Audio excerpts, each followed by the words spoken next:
at Michael's. I want to make a cute Valentine's Day like bunting, like pendant flag banner, and with some cute Valentine's Day fabric. So I'm here. I want to go look for some Valentine's Day themed fabric, maybe some like pinks, reds, whites. I came to Michael's. I hope they have a good fabric selection because I haven't actually bought fabric here because I wanted to come somewhere closer than Joann, and my local fabric store is closed and it's Sunday because it's Sunday. So we'll see what we can find. Note to self, Michael's does not have a great fabric selection, but I feel like this would be really cute. With maybe like these rainbows. I don't know, I'm gonna have to think about this. I think there are some cute options that will work.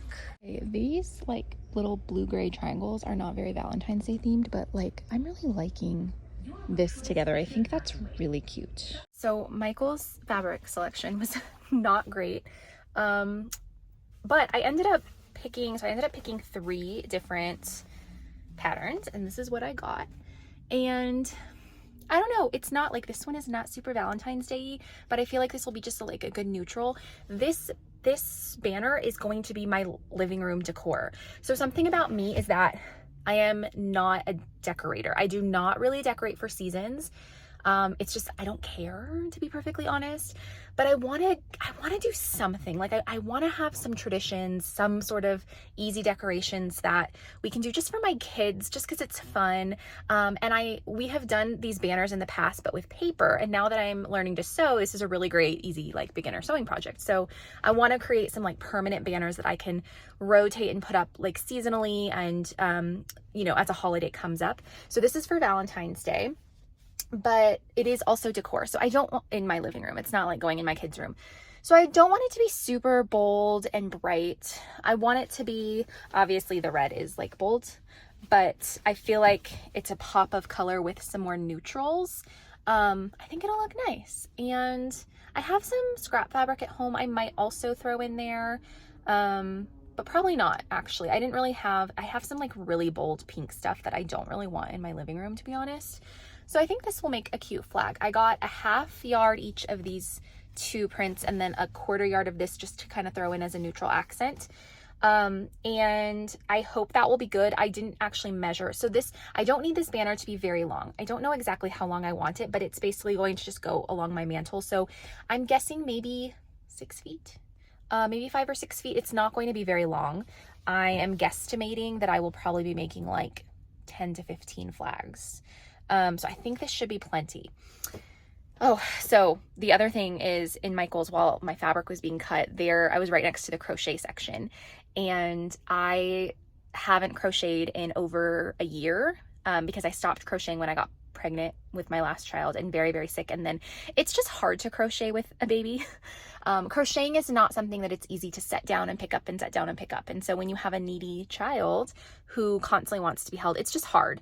I would love to get back into crocheting though. So I was in the crochet section looking at all of the books, and I was so tempted to buy some of them. They also had some really cute, cheap crochet kits, like making animals. So I want to get back into crocheting, but I just don't think now's the time. Right now I'm focusing on sewing.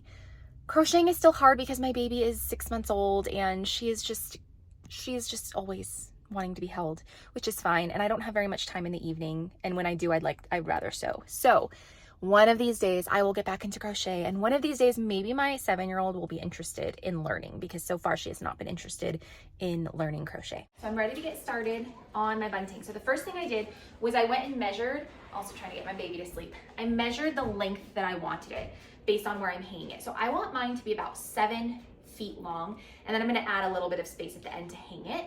But the actual like piece with the flags is going to be 7 feet long. So the next thing I did was I just drew out a triangle. You can do this any size you want, whatever size you want your pendants to be. This is my triangle. This is going to be my pattern piece. And then I measured the top of it, and it's about 7 inches wide. So I divided 7 feet, or 7 feet times 12 inches divided by 7 inches. And I'm gonna I came up with about 12 flags for the 7-foot long banner. So I need 12 of these. Now I'm gonna make a front and a back. So that means I need 24 squares. So I'm gonna get started on that now. So for the first fabric I only got 1/4 yard. I'm going to fold it in half and cut on the fold, not on the fold. I'm going to cut, it's like, I'm gonna cut it out so that these are my 2 pieces. So for each triangle, I will trace and cut, and that will give me the 2 triangles that I need to make that pendant. I can only fit, I think, about 3 on here. I need 12 flags. I have 2 other pieces of fabric. So I'm gonna do probably 4 of this one and 5 of this one, or 4 or 5, and then I'll make 3. I think that adds up to 12. Yeah, so I'll decide later whether I want more of this one or this one. I realized I could do this in a much smarter way, and I can actually fit 4 because I can do that kind of thing. So I can totally fit 4 on here. So let me just be a little bit smarter about how I position my pattern. The first thing I'm going to do is pin it in place.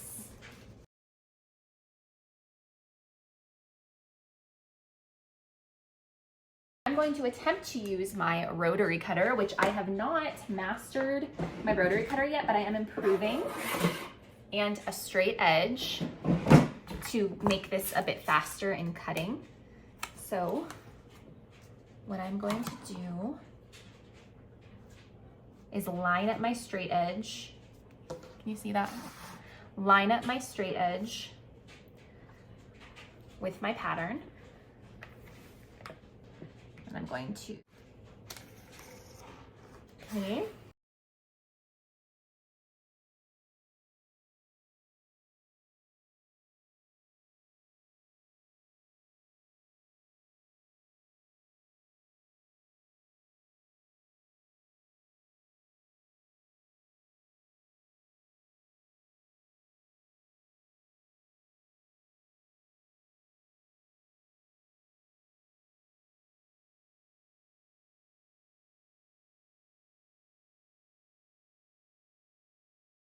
Now what we're going to do is we are going to sew each of the flags, so right sides together, the wrong side is facing out.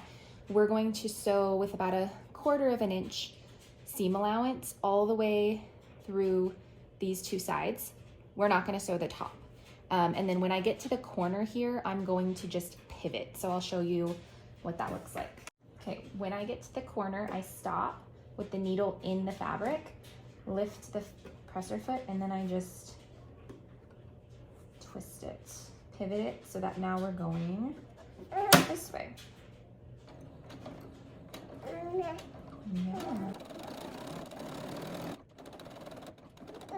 So I'm gonna trim the bottom to take away some of the bulk in the point, but I'm not gonna go cut through the threads. Just gonna cut like right alongside.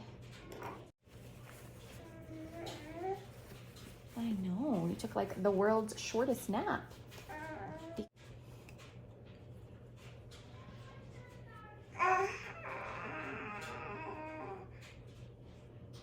So I'm gonna go through and make all of these just like that, and then I'm going to press them.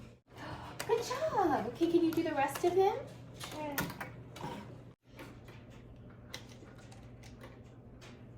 One more? Yeah, one more.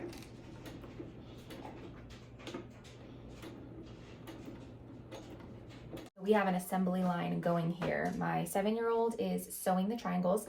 I am flipping them inside out. I'm gonna start pressing them. My son is pinning the triangles. My 4-year-old is pinning the triangles together, or clipping them together for his sister to sew. So let's press these.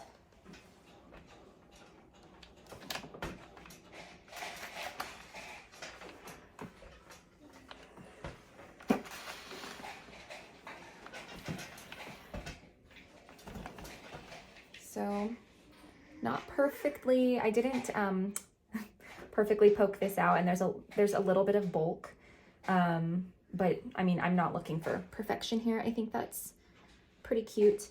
There is a little bit of extra fabric at the edge, so I'm gonna trim that to make it look really nice and even. We're still working on the triangles, but the last step of this is I used double fold bias tape that I got from, I think I got this from Amazon. I'll link it below, but you can get it probably at any craft store too. I've been using this for shirts. This is bias tape. You can make your own. I have tried that and I don't like making my own as of now. So I just had this on hand. So I cut this as long as I want my banner to be. This is going to be where we attach the pendants. So I wanted my banner with the flag piece to be 7 feet, and then I need a little bit extra at the end. So I made it about 7.5 to 8 feet so that there's room to hang it. So I just measured it out and cut it. And then when we're done with the flags, we will attach them. So we're going to assemble our flags now, and you want to do it in a pattern, right? Yes. Okay, so what we're gonna do is we're gonna leave maybe about 1/2 foot to hang it. We're gonna open this, and we're going to put the first flag inside. So can you pick out your first flag? So what we're gonna do is it's gonna go right inside the fold. So the edge is gonna be right on the fold. We're gonna fold this back over, and then we need to clip it. Okay. Or pin it. So can you pin it? Yes.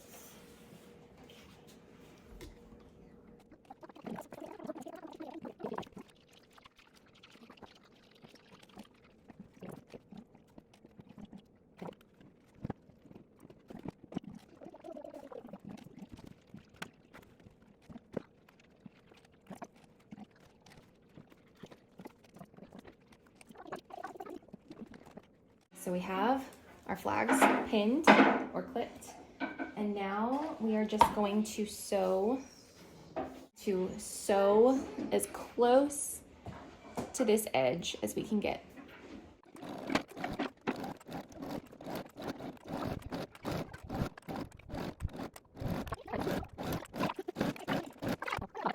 And I just realized that I've been sewing, and at some point my bobbin thread ran out. That's a problem that I always have, is not checking my bobbin thread. So now I need to rethread that. Don't make the same mistake I did, and make sure you check your bobbin. So now I have to start, I had to repin it, and I have to start from, I only got 1 flag really.